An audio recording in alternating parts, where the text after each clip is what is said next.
You ever meet someone and get that chill down your spine, that feeling something is off, but you can't put your finger on it? Jennifer Pan looked like your typical overachieving kid, smiling, polite, the kind of daughter parents brag about. But behind those eyes there was a storm brewing, a darkness no one saw coming. By the time you think you know her story, you'll realize you don't know anything at all. Stay with me, because what she did. It's unthinkable. Jennifer Pan grew up under the weight of perfection. Her parents strict, disciplined, watching every move, every grade, every friendship. There were rules for breathing, almost. Her father's words carried the kind of authority that made walls feel smaller, ceilings lower. Her mother's eyes, always calculating, always expecting. At first, Jennifer obeyed. She smiled when she had to, studied when she had to, nodded when she didn't want to. But even the brightest kid can break when the pressure is constant. She started small, little lies about grades, about friends, about classes she never attended. A report card here, a fake transcript there. Tiny cracks forming in the flawless facade. The house itself felt like a cage, polished floors, neat furniture, every corner screaming control. Every day she pretended to be the perfect daughter. Every night she dreamed of freedom. But freedom, she learned, wasn't something her parents offered. It had to be taken. And then came Daniel Wung. A boy, friend her parents would never approve of. Someone who made her feel alive. Someone who gave her courage. But when her parents found out, when the confrontation came, the walls of her world began to close in tighter than ever. Her life split in two. The obedient daughter they saw, and the desperate girl plotting escape behind closed doors. That desperation grew. It festered, and soon it wasn't enough to just run. Running wouldn't save her. She wanted control. She wanted revenge. One night she made a call that would change everything. Someone would come, someone with orders. The tension in the house was like a living thing, pulsing through the walls, thick enough to taste. Jennifer moved with quiet precision, almost rehearsed, almost clinical. The air smelled of gasoline, fear, and something else. Inevitability. Her parents were asleep, unaware that their world, their home, their control would be shattered before dawn. The plan was simple on paper, but horrifying in reality. She would stage the perfect crime. She would be the innocent. She would look like a victim. And if anyone looked too closely, the cracks would start to show. And that's exactly what happened. When the shots rang out, her father fell, wounded but alive. Her mother didn't make it. Blood painted the walls, a stark contrast to the neat order she had grown up in. Jennifer screamed, tied herself up, played the part flawlessly, but investigators didn't buy it. Something was off. The timing, the arrangement of the scene, the calmness in her eyes. It all whispered a truth no one wanted to hear. They looked into her eyes and saw nothing. No fear, no sorrow, only a chilling emptiness, cold, controlled, calculated. And in that moment, the real Jennifer Pan began to unravel before the world, a world that had trusted her to be innocent. But the story was far from over, because while the scene looked chaotic, messy, real, it hid something deeper. Something that would shock even the most seasoned detectives. And when they discovered the first clue, just a tiny slip of her story, they realized that the nightmare wasn't just in the shooting. It was in her eyes, in her mind, in the web she had spun so carefully. The truth was out there, but no one was ready for how dark it would get. And that's where we leave Chapter 1. Jennifer Pan had pulled the trigger on her old life, but the real fallout, the secrets, and the betrayals were only beginning. The house smelled like blood and betrayal, but the detectives didn't see it the way everyone else did. To them, something about Jennifer Pan's calm, detached stare was louder than the gunshots, louder than the cries that had shaken the neighborhood. That blank, unblinking gaze, it was haunting. It made seasoned cops step back, even for a second. At first, Jennifer played the victim flawlessly. She told the same story over and over. She was tied up. She couldn't see anything. She heard the shots. She screamed. But little inconsistencies began to pop up, like tiny cracks in her perfectly constructed alibi. The rope around her wrists wasn't tight enough to trap her. The angle of the bullet that hit her father didn't match the story she gave. And the timing was wrong. Detective Wilson noticed the first slip. Jennifer described her father running down the hallway, but the security footage showed him moving differently, faster than she claimed. It was subtle, almost nothing, but it was enough to make them look closer, and once they did, everything started unraveling. The investigators dug deeper into her life and found a trail of lies, school records that didn't exist, emails pretending to be from professors, fake transcripts she had shown her parents. Even her college applications had been forged. Jennifer wasn't just a daughter under pressure. She had built an entire secret life. And Daniel Wang, that name kept coming up. Her boyfriend wasn't just a teenager in love. He was part of something darker. Messages, phone calls, plans whispered in the dead of night.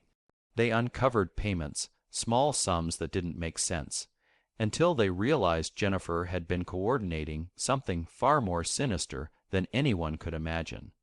The detectives went over the crime scene again. They reconstructed the night, step by step, shot by shot, and with each layer peeled back, Jennifer's story crumbled. She had planned it all, every detail, every movement, every scream and tear, carefully rehearsed. The blind, helpless girl her parents thought she was, that girl had never existed. They brought her back for questioning, and that's when the real horror began. Jennifer didn't cry. She didn't panic. She didn't even flinch. She just stared. Those eyes, cold and calculating, followed every question but never betrayed emotion. The investigators felt it, like looking into a mirror and seeing someone who shouldn't exist, someone dangerous, someone untouchable. Piece by piece, the truth emerged. Jennifer had conspired with Daniel to hire someone to do the shooting. Her father was supposed to be killed, her mother eliminated. The plan was simple in their minds. Remove the obstacles, look like the victim, start a new life. But something went wrong. Her father survived, and in that survival, the house of cards collapsed. The investigators started pulling witnesses, neighbors, friends, anyone who had seen Jennifer in the weeks leading up to the shooting. And slowly, patterns emerged. Secret meetings, unexplained disappearances, sudden transfers of money. It was all connected, all pointing back to Jennifer and Daniel. And yet, the most disturbing evidence wasn't in the documents or the footage. It was in Jennifer herself. Every time they pressed her, she stayed perfectly composed. Every time they presented proof, her lips barely moved, her eyes barely shifted. She wasn't afraid. She didn't regret it. She was untouchable in her own mind, but the detectives weren't done. They dug into Daniel's background and found more. He had a history of small, time schemes, a fascination with control, a willingness to do what Jennifer couldn't. Together, they had created a nightmare scenario, one that almost succeeded. But like all nightmares, reality always finds a way to creep in, and then came the breakthrough. A tiny detail, almost too small to notice. A message Jennifer had sent weeks earlier, deleted immediately, that mentioned a final step. It wasn't a confession, not yet, but it was enough to light a fire under the investigation. Detectives realized the crime wasn't random. It was meticulously planned, calculated, and executed. And Jennifer's ability to act, to manipulate, to stay ahead of everyone, was terrifying. The more they uncovered, the more it became clear that this wasn't just a crime of passion or teenage rebellion. It was cold, it was deliberate, and it was unthinkable. And as the night stretched on, the tension in the interrogation room became almost unbearable. Jennifer Pan, the girl who smiled, who had lied her way through her entire life, had left one final trap for the world to stumble into. A slip, a moment of truth that would finally expose everything. But no one, not even the detectives, could have predicted the last twist. The evidence, the inconsistencies, the tiny overlooked clue. It all led to one shocking realization. Jennifer wasn't just guilty of one crime. She had been orchestrating the entire deception for years, a web of lies that reached far beyond her parents, beyond Daniel, beyond the neighborhood. And in that moment, Detective Wilson understood something chilling. They were only scratching the surface. The true horror, the full extent of what Jennifer Pan was capable of, was about to be revealed. The final pieces of the puzzle slid into place like cold steel. Detective Wilson and his team had spent weeks unraveling Jennifer Pan's carefully constructed lies, tracing every text, every forged document, every whispered plan. And now, the truth wasn't just out there, it was staring them in the face, undeniable, brutal, and perfectly orchestrated. Jennifer's calm, emotionless demeanor in the interrogation room had shifted, ever so slightly. A flicker, almost imperceptible, betrayed the first crack in her armor, but it was too late. The evidence was overwhelming. The messages between her and Daniel, the financial transactions, the hired killer's confessions, all of it pointed directly to her. She had built a perfect illusion, and now that illusion was collapsing. The trial was a spectacle. Media, cameras filled the courtroom, flashes like lightning illuminating every corner, capturing the face of a girl who once looked like a perfect daughter, now revealed as a cold, calculating murderer. Witness after witness took the stand, neighbors, friends, even the surviving father, recounting the nightmare, the betrayal, the terror of that night.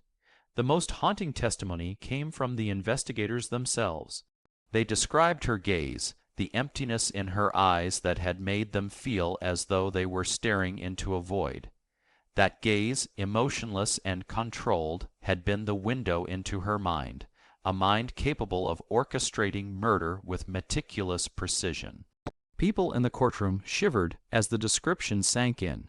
As the prosecution laid out the sequence of events, it became clear that Jennifer's plan had been flawless on paper. She had manipulated everyone around her, staged the scene, and almost walked away with her life untouched. But reality had its own justice. Her father's survival, the tiniest overlooked clue, and the hired killer's eventual confessions shattered her illusion. And then, the final blow came from Jennifer herself. During a cross-examination, she tried to maintain composure, tried to assert innocence, but the cracks widened. A slip of the tongue, a detail she shouldn't have known if she truly were a victim, confirmed what everyone already feared. Jennifer Pan hadn't just been involved. She had orchestrated it all. The courtroom held its collective breath as the verdict was read. Guilty on all counts. First-degree murder, conspiracy, life in prison without the possibility of parole. In that moment, justice hit hard. The daughter who had once seemed so sweet and innocent was gone, replaced by a chilling reminder that appearances could be deadly. But justice didn't feel clean. It felt heavy, weighted with the knowledge of the lives destroyed, the mother taken too soon, the father scarred for life, the neighborhood left reeling. And yet, there was relief too, a sense that the darkness had been named, confronted, and finally contained. Jennifer Pan's parents, despite the unimaginable betrayal, found a measure of closure.